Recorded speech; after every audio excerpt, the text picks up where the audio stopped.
नमस्कार विद्यार्थी मित्रों, हूँ शीतल धनावाड़िया आप सौनु विमला विद्यालय ई क्लासीस में हार्दिक स्वागत करूँ छूँ।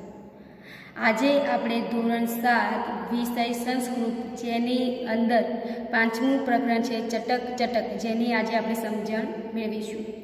विद्यार्थी मित्रों, आ प्रकरणनी अंदर एटले के चकलीना उदाहरण द्वारा एक सरस मजानुं काव्य छे, एटले के जेनी अंदर एटले के चकली दाणा चणवा आवे छे अने दाणा एटले के पोताने सवार उगतानी साथे पोते शुं करे छे तो सवार उगतानी साथे जे पोताना माळामांथी बहार निकळे छे अने सुखथी उडीने एटले के चारेय दिशाओमां फरी फरीने पोते शुं पोते फळो प्राप्त करी खाय छे अने एटले के आकाशनी अंदर स्वस्थ आकाशनी अंदर बधी जग्याएमां विहरे छे अने एक घरथी बीजा घर माटे ते अनाज खावा माटे जाय छे। एटले के आम अनाज खाता एटले के एक घरेथी बीजा घरे अमुक पक्षीओने दाणा एटले के अमुक व्यक्तिओने दाणा आपे छे। आ रीते एक सरस मजानुं चकलीना उदाहरणमांथी आपणे घणुं बधुं शीखवा मळे छे। अहींया सरस मजानुं आ काव्य छे जेनी आपणे समजण मेळवीशुं। चटक चटक रे चटक, चीव चीव कुंजीसे त्वं विगह, नीडे निवसंसि सुखेन डयसे, खादसि फलानि मधुराणि, विहरसि विमले विपुले गगने, नास्ति जन खलु वायरेता, माता पितरविव मम न स्त, एकांकी खलु खिन्नोऽहम्, अहि सपीप चीव चीव मित्रं, ददातुं तुं बहु ध्यानम्, चणं स्वीकुरुं विच रे नीरं, त्वं पुनरपि रट चीव चीव चीव चीव, तोषय मा कुरु मधुरा लापं, पाठ्य मामपि त्वं भाषणम्। तो अहींया सरस मजानुं आपणे आ काव्य छे जेनी आपणे समजण मेळवीशुं। चट चटक चटक रे चटक एटले के चकली, चटक एटले चकली। तो शुं थशे? चटक चटक रे चटक रे एटले के चकली चकली रे चकली। चीव चीव कूजीसि त्वं विगह, तो शुं थशे? चीव चीव, चीव चीव एटले के जे चकलीनो अवाज छे जे बोले छे ए शुं बोले छे तो चीव चीव एटले के चकली जे ची ची बोले छे। कूजंसी एटले के कुंजन एटले तेनुं ते कुंजन करे छे अथवा जे अवाज करे छे। त्वं एटले तू, विहग एटले के हे पक्षी। तो चकली चकली चकली चकली, तो अहींया चीव चीव एटले के ची ची कुंजन करे छे अथवा अवाज करे छे अथवा बोले छे। त्वम एटले तू, विगर्ग विगर्ग एटले विहर्ग एटले शुं थशे तो हे पक्षी। तो आनो अनुवाद शुं थशे तो चकली चकली रे चकली, तू मधुर गाय छे अथवा आ चीव एटले गाय छे। तू मधुर गाय छे तो मधुर कुंजन करे छे। तू बोल एटले के तू बोल।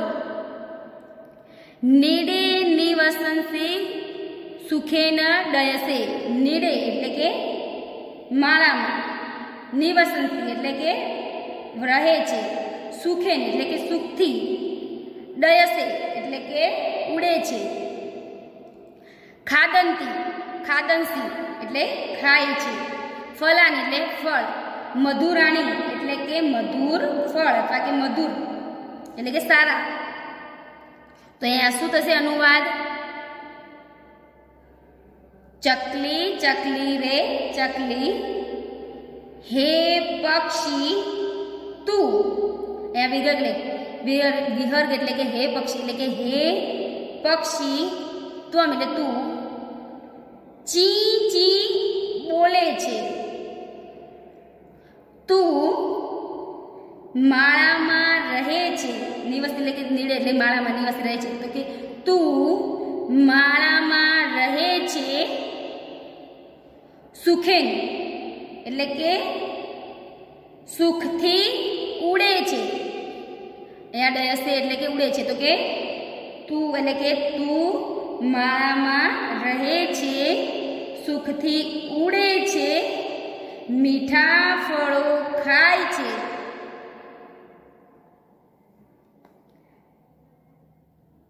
વિહરસી વિમલે વિપુલે ગગને. તો અહીંયા શું થશે? વિરસી, તો અહીંયા તું વિહરે છે. વિમલે એટલે કે આકાશમાં. વિરસી તો અહીંયા શું થશે? તો તું વિહરે છે. વિમલે એટલે કે આકાશમાં. વિપુલ એટલે કે આકાશમાં એટલે વિહરે છે. વિપુલે એટલે કે વિશાળ. ગગન એટલે કે ગગનમાં એટલે આકાશમાં. તો શું થશે એનું અનુવાદ? વિશાળ, અહીંયા વિશાળ આકાશમાં તું વિહરે છે. નાસ્તિ જન ખલુ વાર્યંતી, વાર્યંતા, તો નાસ્તિ એટલે નથી, જન એટલે લોકો, ખલુ એટલે ખરેખર, વાર્યંતી એટલે કે રોકનાર.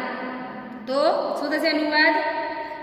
ખરેખર તને રોકનાર કોઈ નથી. માતા પિતરાઈ વિહ મમ ન સ્થ. તો અહીંયા માતા પિત, તો અહીંયા શું થશે? માતા પિતા. મમ ન સ્વ એટલે કે અહીં નથી. મમ એટલે મારા, નસ્ત એટલે કે નથી. એકાંકી ખલુ ખિન્નોહમ. એકાંકી એટલે કે એકલું, ખલુ એટલે ખરેખર, ખિલ્લોહમ એટલે કે દુઃખી અથવા ઉદાસ. અહીં સમીપમ ચીવ ચીવ મિત્ર. અહીં એટલે કે નજીક, સમીપ એટલે નજીક. ચીવ ચીવ એટલે કે ચી ચી મિત્ર એટલે કે ચી ચી મિત્ર બોલ અથવા ચીવ ચીવ કર. દદામી તુંબ બહુ ધ્યાનમ. દદામી એટલે કે આપ, એટલે કે તુમ એટલે કે તુંબ એટલે કે તને, બહુ ધ્યાનમ એટલે કે ઘણા દાણા. તો શું થશે અનુવાદ અહીંયા? વિશાળ આકાશમાં વિહરે છે, ખરેખર તને કોઈ રોકનાર નથી.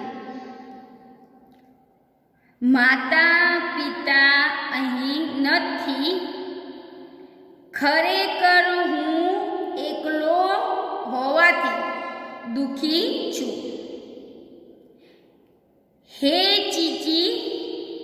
હે ચીચી મિત્ર અથવા ચકલી, નજીક આવ, તને ઘણા દાણા આપું. તો અહીંયા શું કહ્યું હતું કે ચકલી, અહીંયા એક ચકલીનું ઉદાહરણ આપ્યું છે કે ચકલીના ઉદાહરણ એટલે કે ચકલી એ શું કરે છે? પોતાના માળામાંથી સવાર એટલે કે સૂર્ય રાત્રિ દૂર થતાં, અજવાળું થતાં, સવાર થતાની સાથે એ શું કરે છે? આકાશની અંદર એટલે કે ઉડવા માંડે છે અને પોતાના માળામાંથી બહાર નીકળી એટલે કે મધુર ફળ ખાવા માટે એટલે કે દાણાના અનાજમાં એટલે કે ખોરાકની શોધમાં નીકળી પડે છે અને શું કરે છે? તો કે મધુર ફળ ખાય છે.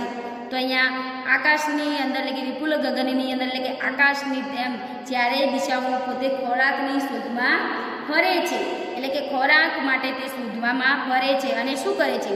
અહીંયા એટલે કે ગામની અંદર એટલે કે જાય છે, ત્યાં શું જોઈએ છે કે માતા પિતા, અહીંયા એક બાળક કે માતા પિતા ઘરે નથી, હું ઘરે એકલો છું અને જેના કારણે હું ઘરમાં શું થઉં? ખિન્નમ એટલે કે દુઃખી થાઉં છું. એટલે કે મારા ઘરે મારા માતા પિતા હાજર નથી કે જેના કારણે મને અત્યંત શું થાય છે? દુઃખ થઈ રહ્યું છે. જેના કારણે તું મારી, હે મિત્ર એટલે કે હે ચકલી, તું મારી બાજુમાં એટલે કે મારી નજીકમાં આવ કે જેના કારણે હું તને બહુ બધા અનાજ આપું ને તને ખૂબ જ એટલે કે ધાન્ય આપું. આ રીતે એ બાળક એ પક્ષીને અવાજ એટલે કે કહે છે. ચણકમ સ્વીકુરુમ પીબરે નિરમ ત્વમ પુનરપી રટ ચીવ ચીવ ચીવ તોષય મા કુરુ મધુરલાપમ પાઠ્ય મામપી ત્વમ ભાષણમ. ચણકમ, ચણકમ એટલે શું થશે? તો ચણક એટલે કે અનાજ, જે આપણે અનાજ જે આપીએ છીએ, જે ચણ આપીએ છીએ, જે અનાજ આપણે જે પક્ષીઓને નાખીએ છીએ એને શું કહેવાય? ચણ. તો ચણ સ્વીકુરુ એટલે કે સ્વીકાર કર, એટલે કે લઈ લે, આપણે તેને સ્વીકાર કર. પીબ એટલે કે પાણી, પીબ રે નિરમ એટલે કે પાણી પી. ત્વમ એટલે તું. પુનરપી એટલે કે ફરી વાર અથવા બીજી વાર. ચીવ ચીવ ચીવ ચીવ ચીવ એટલે કે ચી ચી ચી ચી બોલ અથવા રટન કર. તોષયમાં એટલે કે તોષયમાં એટલે સંતોષ આપ. કુરુ મધુર લાપમ એટલે કે મધુર એટલે કે મીઠો અલાપ એટલે કે મધુર અવાજ કર. પાઠ્યમ મામપી ત્વમ ભાષણમ.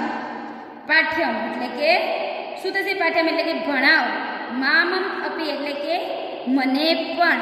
ત્વમ એટલે તું અથવા તારી. ભાષણમ એટલે કે ભાષા. તો શું થશે એનું વાર? તો અહીંયાથી ચણક સ્વીકુરુમ પીબરે નિરમ. તો અહીંયા શું થશે? તું ચણનો સ્વીકાર કર, પાણી પી. શું? તું ચણનો સ્વીકાર કર, પાણી પી. તું ફરીવાર ચીચીનું રટન કર. મને સંતોષ આપ, મધુર અવાજ કર. મને પણ તારી બોલી શીખવ. તમે જુઓ કે પક્ષી, અહીંયા પક્ષીની વાત કમ્પ્લીટ થઈ ગયું કે જેના કારણે જે શું કહ્યું ચકલીના જીવનમાં, અહીંયા ચકલીને શું કહ્યું કે હે ચકલી, તું મારી બાજુમાં કે મારા માતા પિતા ઘરે નથી, કે જેના કારણે શું થયું કે એ મારા ઘરે નથી, તું મારી બાજુમાં મારી નજીક આવ કે હું તને ઘણા બધા દાણા આપું. એટલે કે દાણા આપ. પછી અહીંયા શું કે ચકલીને કહે તું પણ કે એટલે પછી એ ચકલીને દાણા આપે છે અને સાથે સાથે અનાજ પણ, એટલે કે પાણી અને અનાજ બંને વસ્તુ આપે છે અને કે તું અનાજ પણ ખા અને પાણી પણ પી. અને પછી શાંત થઈને પેટ ભરીને પછી ફરી ચીવ ચીવ કર, અવાજથી મધુર અવાજ કર, જે મને મનને શું આપે છે? શાંતિ આપે છે. એટલે કે તું ફરી આ મધુર અવાજ કર જેના કારણે મને આનંદ થાય. અને સાથે સાથે મને પણ શું કહે છે કે તું મને પણ આ ચકલીનો અવાજ બોલતા શીખવ, કે મને પણ તું આ તારી જે ભાષા છે, જે મધુર ભાષા છે, જે મને મારા મનને આનંદ આપે છે, એ આનંદવાળી ભાષા પણ તું મને શીખવ. અહીંયા ચકલી અને સાથે સાથે ચકલીને એટલે કે એક બાળક વચ્ચેનું જે વાર્તા, એટલે કે એક સરસ મજાનું કાવ્ય કે જેમાં શું છે? એટલે કે ચકલી અને એક બાળક પોતાની લાગણી, જે ઘરમાં એકલતા, અહીંયા એકલતા દેખાય છે કે બાળકમાં રહેલી એકલતાને કારણે એ ખિન્ન થાય છે, દુઃખી થાય છે, જેના કારણે એને એનું જીવન એને કેવું લાગે છે કે એકલતા ભર્યું જીવન કોઈ પણ વ્યક્તિને જીવે ગમે નહીં. માટે કહે છે કે હે એટલે કે ચકલીનું, એને ચકલીને આટલું મધુર અવાજ જોઈને એને મનને આનંદ. જો એક ચકલી સવારે ઉઠીને પોતે આકાશની અંદર બધી જ જગ્યામાં ઉડી અને ઘરે ઘરે અનાજ લેવા માટે ફરે છે, પરંતુ બાળક એ આખો દિવસ પોતે ઘરમાં એકલો ને એકલો પૂર્યા રહ્યા કરે છે, પરંતુ બહાર આમ જેમ ચકલી આખા આકાશમાં કે બધી જગ્યાએ ફરે છે, પરંતુ એમ એ રીતે કોણ ફરી શકતું નથી. એટલે કે ચકલી ચારે દિશાઓમાં, આકાશમાં, ગગનમાં બધી જગ્યાએ ફરે છે, પરંતુ કોણ ફરી શકતું નથી? તો બાળક પોતે હંમેશા ઘરમાં જ રહેવું, માતા પિતા ઘરે નથી, માટે એને ઘરમાં ને ઘરમાં રહેવું પડે છે. માટે એ ત્યાં શું થઈ ગયું? ખિન્ન થઈ છે, દુઃખી થઈ ગયું છે, એકલતા એને મહેસૂસ થાય છે, જેના કારણે એ કહે છે કે તું મારી ઘરે આવ, હું તને અનાજ આપું છું અને મને પણ તારી આ ભાષા શીખવાડ, મને પણ તારા જેવું બોલતા શીખવાડ, કે જેના કારણે મને પણ ઘરમાં એકલતામાં શું થાય? મને પણ આનંદ અનુભવ થાય. તો વિદ્યાર્થી મિત્રો, આપણે આ પ્રકરણની અંદર ચટક ચટકની એક સરસ મજાનું નાનું કાવ્ય હતું, જેની અંદર એટલે કે ચકલીના જીવનમાંથી કેવું સરસ મજાનું જીવન છે કે બધી જ જગ્યાએ પોતે આકાશની અંદર બધી જ જગ્યાએ હરીફરી શકે છે અને પોતાની એટલે કે રહી શકે છે. પરંતુ વર્તમાન સમયમાં જે એકલતાને કારણે આપણે જે ઘરમાં અને એકલતા રહીએ છીએ એના કારણે આપણા જીવનને ખૂબ જ દુઃખી થતા હોઈએ છીએ. તો વિદ્યાર્થી મિત્રો આપણે પણ જીવનની અંદર ખૂબ જ આનંદ અને મનોરંજન મેળવવું જોઈએ. ઘર એટલે કે કંઈક નવું નવું શીખતા રહેવું જોઈએ અને ઘરની બહાર ફરવું જોઈએ. એટલે કે એવું નહીં કે એમનેમ ઘરની અંદર કોઈ એમ તમે ઘરની અંદર કંટાળો આવે તો એવો કોઈ પ્રવૃત્તિ કે કાર્ય કરો કે જેના કારણે એકલતાના મહેસૂસ થાય અને તમે સારી રીતે જીવન જીવી શકો, તમે દુઃખી ના થાવ. ઘણી વખત એકલતાને કારણે માણસ માનસિક બીમારીનો પણ ભોગ બને છે અને આવી માનસિક બીમારીનો ભોગ આપણે ન બનવું હોય તો માટે તમે ઘરની અંદર એવા કોઈ મનોરંજન કાર્ય કરો કે જેના કારણે તમને તમારા મગજનું ત્યાં જ સંપૂર્ણ ધ્યાન ત્યાં જશે અને તમને આરામ મળશે. તો વિદ્યાર્થી મિત્રો આપણું આ પ્રકરણ અહીંયા પૂર્ણ થાય છે. નવા પ્રકરણમાં ફરી મળીશું. ધન્યવાદ.